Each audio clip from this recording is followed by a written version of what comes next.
పద్దు పద్దు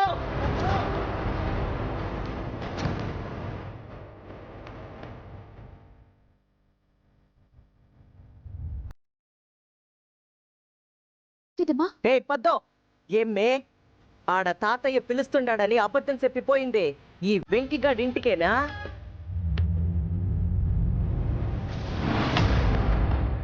అంటే ఆ గడ్డంగాడు చెప్పిందంతా నిజమేనన్నమాట. ఏదో అత్తవారింటికి పోయినట్టు వీళ్ళమ్మకి చెల్లికి సేవలు చేసేదానికి పోయినావా? పని మీదున్న మొగునికి పెళ్ళం భోజనం తెచ్చినట్టు వంట చేసుకుని వేడి వేడిగా తెచ్చినావా ఈడికి? ఈయన మీద నీకు ఎంత యావ ఏందమ్మి? నిన్ను ఆగండి ఆగండి ఆగండి ఆగండి.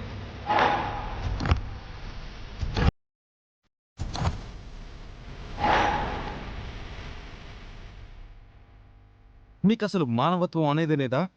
తన పట్ల మీరు అలా ఎందుకు ప్రవర్తిస్తున్నారు? మర్యాదగా ఉండదు చెప్తున్నాను. హలో, నువ్వెవరు ఈ మాట చెప్పడానికి? నీ చెల్లి కూడా వెళ్ళి ఎవడో పరాయి మగాడితో సరసాలాడుతూ కావాల్సింది వడ్డించి పెడితే నీకెలా ఉంటుంది? ఏయ్, ఏయ్.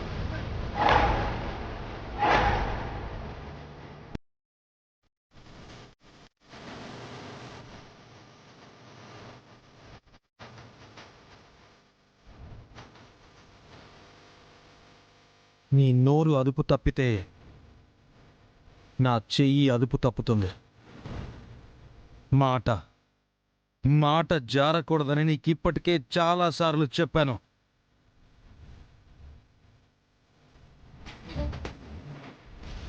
నువ్వుండు మ్యాగీ.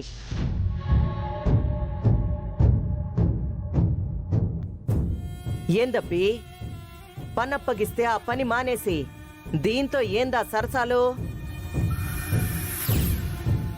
ఇది మా ఇంటి ఆడపిల్ల. ఇట్లాంటి ఎదవేసాలేస్తే పోయేది మా కుటుంబం పరువు. హలో, ఇక్కడ పరుగు పోయే పని ఎవరూ చేయలేదు. లోడ్ ఎత్తమన్నారు, లోడ్ ఎత్తాను. ఓనర్కి ఫోన్ కూడా చేశాను. 2 minutesలో లోడ్ బయలుదేరుతుంది. కావాలంటే చూడండి.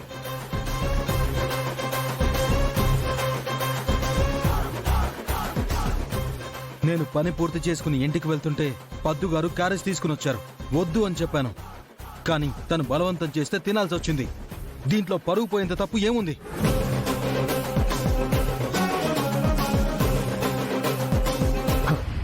దీనితో నీకు సంబంధం లేదు. పద, నీ సంగతి ఇంట్లో తేలుస్తా.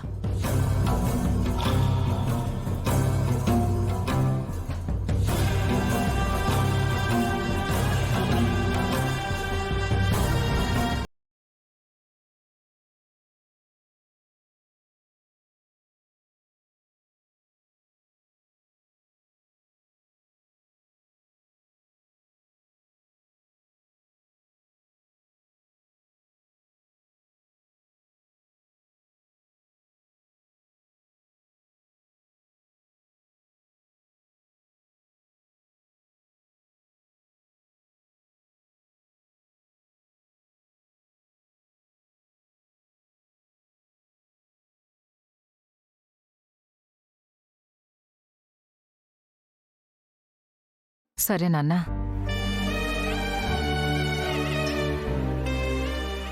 భగవంతుడా, ఆ అఖిలాండేశ్వరి కంపెనీ నుండి నా కొడుకుని బయటపడేశావు. ఇక నా మేనకోడలు పద్దుని కూడా త్వరగా బయటపడేసి చల్లగా చూడు తండ్రి.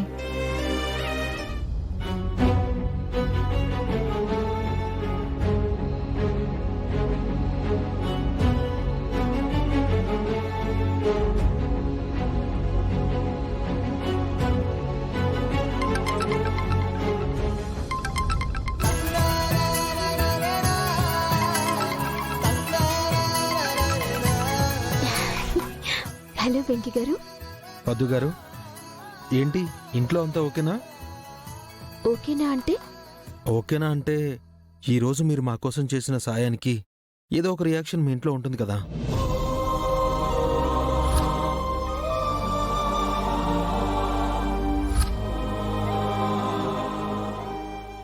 టెన్షన్ లేదులేండి వెంకీ గారు.